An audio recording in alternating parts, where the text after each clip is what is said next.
President Emerson Mnangagwa has declared that there should be a new election. Welcome back to your channel. Please don't forget to like and subscribe. Election yipi ye 15 members of parliament ayaya akange ambomiswa ekubulawayo. CCC ichiri busy kuisa verses pa social media boycotting and disengaging basa. Uku ZANU-PF ichiti aiwa isusu tiri varakashi 2/3 tinoiwana chete. So Scott Mudyiwa wekumabvuku is also busy achigadzirawo kudzokera constituency yake apo vanhu pavachadzokera kumaballots. What do you think? Do you think CCC should go to court kana kuti vanofanira kungorega zvakadaro?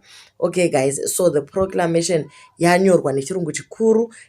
Ndichaatacha apo kuti vanhu vagone kuzviverenga. Saka nyaya yacho iri kuti in terms of section 29 of the Constitution of Zimbabwe, the seats of members of parliament for Beitbridge West, Binga North, Bulawayo South, Cowdrey Park, Lobengula and Keta, Lupane East, Mabvuku, Tafara, Mpopoma have become vacant by reason of ceasing to be members of CCC of Morgan Ncube, Prince Dubego Swanda, Nicola Jane Watson, Pasho Raphael Swanda, Eric Gono, Bright Moyo, Fabian Munyaradzi Kufa Kutizwi, Desmond Makaza and Obed Manduna. On the 9th of 2023 October, they were elected as members of parliament. Saka chicha kuzoitika now, therefore, under and by the virtue of powers vested in the president, as aforesaid, by this proclamation, order new elections for the constituencies of Beitbridge, Binga, nezvese zvatataura zviya. When we're going to have this nomination court will sit on the 7th of November 2023, and the date that is going to be set for the elections is going to be 9 December 2023.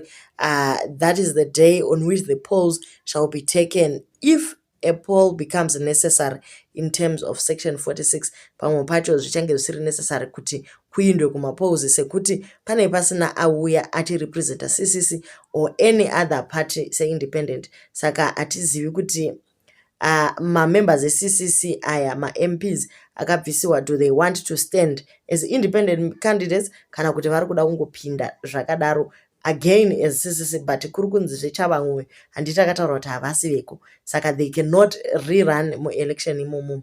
So guys, please leave your comment on what you think CCC should do. Vanofanira here kungoenda at least go to